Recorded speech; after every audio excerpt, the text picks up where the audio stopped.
Head master Durga Prasad గారు, ఈ school పూర్వ విద్యార్థి, ఐపీఎస్ ఆఫీసర్, డీజీపీగా పదవి విరమణ చేసిన ఈ రెండు చింతల వాస్తవిక బండి మర్యా కుమార్ గారు, అదేవిధంగా వేదిక మీద ఆశలైన Nagarjuna Sagar project committee chairman Pulipuri Kantharao గారు, ఈ స్కూలు పూర్వ విద్యార్థి, వేదిక మీద ఉన్న ఫాదర్స్, అదేవిధంగా ఈ స్కూల్లో చదువుకొని వివిధ రంగాల్లో నిష్ణాతులుగా వ్యాపారవేత్తలు ఉన్నారు, పొలిటీషియన్స్ ఉన్నారు, సమాజానికి సేవ చేసే పెద్దలు ఉన్నారు, మీడియాలో పనిచేసే వాళ్ళు ఉన్నారు, దేశ సేవలో పనిచేసే జవాన్లు ఉన్నారు, వివిధ వృత్తుల్లో రాణించిన పెద్దలు ఉన్నారంటే అవి ఈ స్కూల్లో మనకి నేర్పించిన విద్యాబుద్ధులు కానీ లేకపోతే క్రమశిక్షణ కానీ కారణం అని చెప్పి కూడా మీకు తెలియజేస్తున్నాం. అదేవిధంగా ఈరోజు లక్షలు పెట్టి స్కూల్స్ లో చదువుకుంటున్నారు. ఏసీ రూములు, ఏసీ హాస్టల్స్, 5 స్టార్ భోజనాలు అవన్నీ ఈ రోజుల్లో ఉన్నాయి. కానీ ఆ రోజు చూస్తే 75 నుంచి 80 మధ్యలో 5 సంవత్సరాలు నేను కూడా చదువుకున్నప్పుడు ఆ రోజు హాస్టల్ ఫీజు 40 రూపాయలు, 60 రూపాయలు ఉండేది. 60 రూపాయలు అంటే 3 పూట్ల భోజనం పెట్టేవాళ్ళు. 40 రూపాయలు అంటే ఉదయం జావ పోసేవాళ్ళు, జావ దాగి చదువుకునేవాళ్ళు. నేను 40 రూపాయలు నేను చదువుకున్నాను, ఉదయం కూడా జావ దాగి పెరిగాను. అందుకని నాకు క్రమశిక్షణ వచ్చింది ఈ స్కూల్లో అని చెప్పుకోవడం మీ అందరికీ కూడా నేను తెలియజేస్తున్నాను. మనందరం కూడా ఆలోచించాల్సిన అవసరం ఉంది ఈరోజు సమాజంలో. పెద్ద స్కూల్లో చదువుకుంటే పెద్దవాళ్ళు అవుతామని అనుకునే రోజుల్లో ఇలాంటి స్కూల్లో చదువుకొని పెద్దవాళ్ళు అయిన వాళ్ళు ఎంతమంది ఉన్నారు.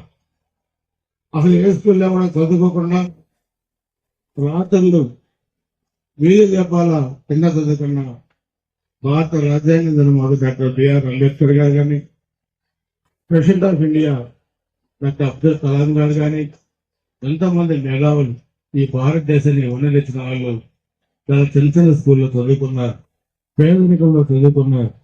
చదువుకోవడానికి మంచి స్కూల్స్ కి, ఏసీ స్కూల్స్ కి సంబంధం లేదు. ఒక క్రమశిక్షణ మనకి విద్యాబుద్ధులు నేర్పించే టీచర్స్ ముఖ్యమని చెప్పి కూడా మీకు నేను తెలియజేస్తున్నాను. చిన్నప్పుడు సత్యనారాయణ గారు ఉదయం అసెంబ్లీ జరిగేటప్పుడు మేము న్యూస్ అంతా కూడా నాతో అసెంబ్లీ చదివించేవాళ్ళు. ఎందుకు చదివించేవాళ్ళు నాకు తెలియదు. నువ్వు చదవమని నన్ను చదివించారు. Saint Joseph high school morning జరిగే అసెంబ్లీ నుంచి శాసనసభ అసెంబ్లీకి పంపించిన సెయింట్ జోసెఫ్ హై స్కూల్కి నేను మోకరిల్లి పనులు చేస్తాను అని చెప్పి కూడా అందరూ కూడా తెలియజేస్తున్నాను. ఉద్యోగులు నేర్పించిన టీచర్స్ కి నేను శిరస్సు వంచి నమస్కారం చేస్తా ఉన్నాను. ఎందుకంటే సుదీర్ఘమైన 30 సంవత్సరాల రాజకీయ జీవితంలో 7 సార్లు అసెంబ్లీకి వరుసగా పోటీ చేసిన నేను చాలా క్రైసిస్ వచ్చినప్పుడు కూడా ఆ క్రైసిస్ తట్టుకునే ఓర్పు, నేర్పు, పట్టుదల, శక్తి, యుక్తి నాకు ఈ పాఠశాల నేర్పించిందని చెప్పి కూడా మీ అందరికి కూడా తెలియజేస్తున్నాను. జీవితంలో రాణించాలంటే స్కూల్లో చదువుకున్నాం, పలానా స్కూల్లో మరి టీచర్స్ మన విద్యాబుద్ధులు నేర్పించారని చెప్పి కూడా చెప్పుకునే పరిస్థితి ఒక మన స్కూల్స్ లోనే ఉంది. అందుకని ఎవరెవరు ఏ స్థాయిలో ఉన్నా మన విద్యాబుద్ధులు నేర్పించడం ఈ స్కూల్లో మాత్రం మనం మర్చిపోకూడదని చెప్పి కూడా మీ అందరికీ కూడా నేను తెలియజేస్తున్నాను.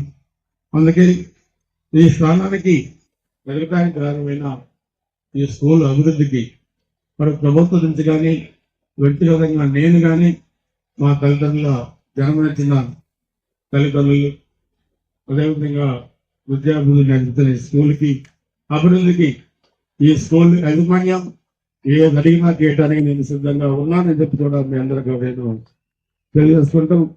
మరి ఎంతో చారిత్రాత్మకమైన సెయింట్ జోసెఫ్ హై స్కూల్, మరి ఎంతో చారిత్రాత్మకమైన సెయింట్ జోసెఫ్ హై స్కూల్, మరి ఈ కట్టడం చూస్తే ఈరోజు చాలా లేటెస్ట్ కట్టాలు సందర్శించడం మనం చూస్తున్నాం.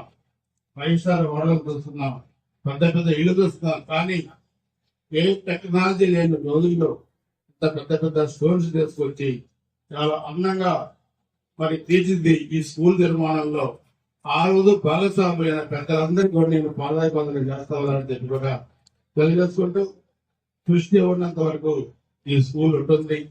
సృష్టి ఉన్నంత వరకు ఈ స్కూల్లో చదువుకున్న ప్రతి విద్యార్థి సమాజంలో ఉత్తమ పౌరులుగా తయారు కావాలని అవుతారని చెప్పి నేను ఆకాంక్షిస్తూ ఈ కార్యక్రమానికి మరి ఆహ్వానించి దీంట్లో పూర్వ విద్యార్థులు నాకు కూడా భాగస్వామ్యం కల్పించిన ఫాదర్ పాండే గారికి, అదేవిధంగా ఎంతో మంచి పొజిషన్లో ఉన్న పూర్వ విద్యార్థులు మీకు వేదిక మీద ఉన్న పెద్దలకి మరి పేరు పేరు నా హృదయపూర్వక నమస్కారాలు, ధన్యవాదాలు తెలియజేసుకుంటూ పిల్లలు కూడా ఆ రోజు మీలాగానే మేము కూడా కూర్చొని వినేవాళ్ళు. ఆ రోజు ఎమ్మెల్యేలు వచ్చారు, మంత్రులు వచ్చారు, వాళ్ళు కూడా చెప్పేవాళ్ళు మాలాగా మీరు ఎమ్మెల్యేలు ఎంతమంది ఇస్తారు, మాలాగా మీరు మంత్రులు ఎంతమంది ఇస్తారు, ఎంతమంది అధికారులు ఇస్తారని ఆ రోజు చెప్పేవాళ్ళు.